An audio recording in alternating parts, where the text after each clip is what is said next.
Yo, what's up everybody, welcome back to the channel. Long time no see, but yeah, heard a little bit of a rumor about this box in the S13 being a bit dodgy, so I'll turn this down a bit so I don't get DMCA'd. Been a little bit dodgy, so I've had a good look inspection wise in the front here, and I've found this. You can actually tap it with a screwdriver and you can see the oil starting to like seep through it. It's also had something go on here as well, some sort of repair. So gonna take it apart and have a look at the casing, you know, without all the gear and shit in there. So yeah, I just drained the oil too, and the fucking there's a bit of shit on the magnet for the drain, as well, which doesn't look very nice. I'll show you.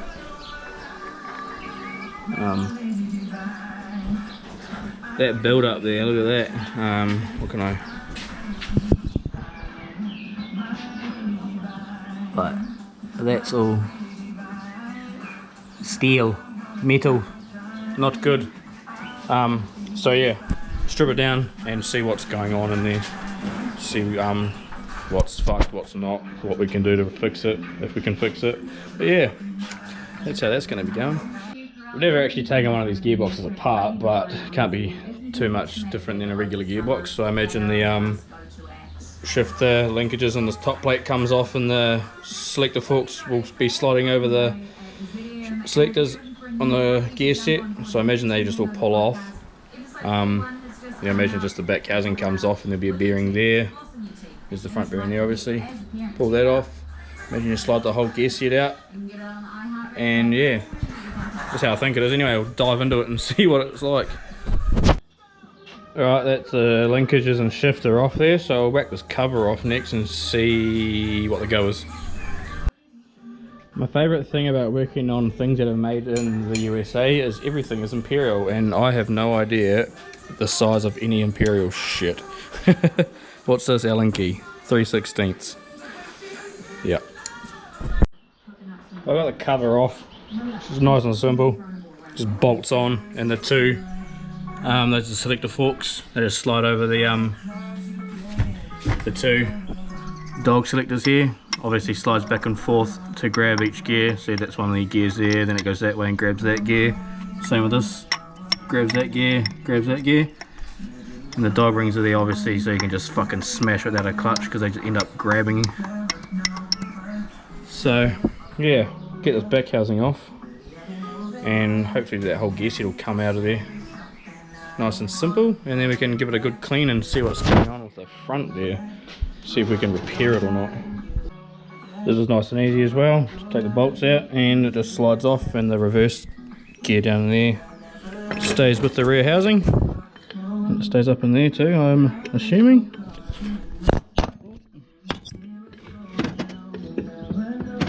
Get that off. Nice. Sweet. So I guess we just take this back bearing plate off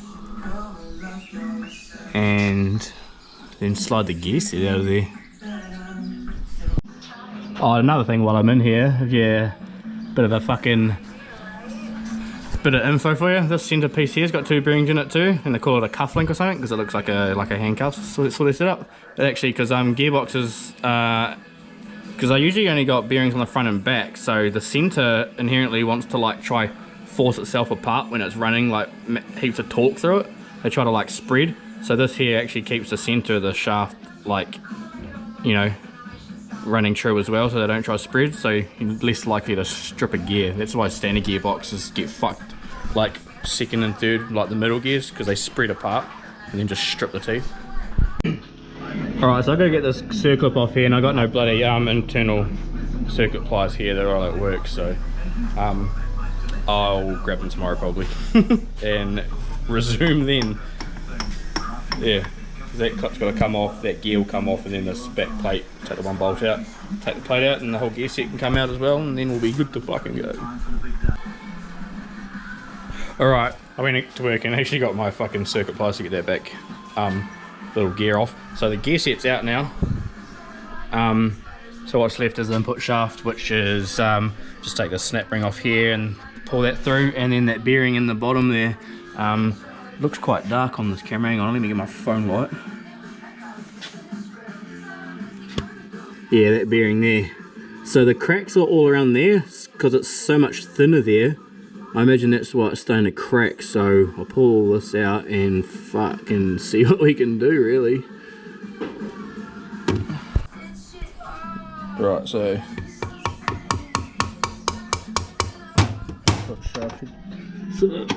come out of there like that.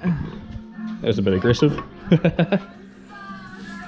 that up there, and I don't know how this bearing's gonna come out. I'm gonna have to use two hands.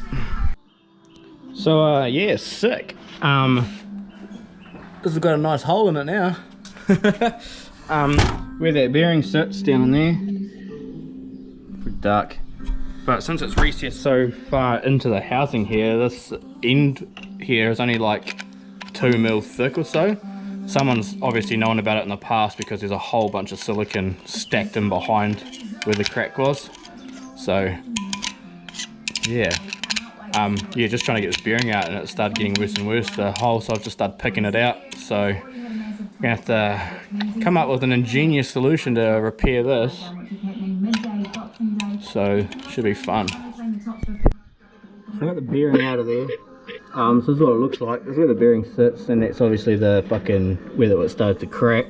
So the bearing's got a snap ring around it which stops it, like stops it loading, oh, you know, like stops it falling into that skinny part. So it's loaded up on the thicker part here. So I'm not too sure why it's cracked. It could just be all the abuse that a drift car gearbox gets that's done it, and being so thin it just was weak. But yeah, I don't know whether or not we can just put a cover over the outside and yada yada, but I might have to talk to some people and see what we can come up with for a solution. Alright, I'm finally back out in the shed. This video's taken so long to record because I just haven't been in the mood or really had the energy to come out in the shed. I've been doing other stuff really. I was in Aussie a few weeks ago, so that chewed up some time as well. So, but anyway, carrying on. I've got this hole in the casing chewed out, and I'm pretty much just going to cover it with a bit of plate like that.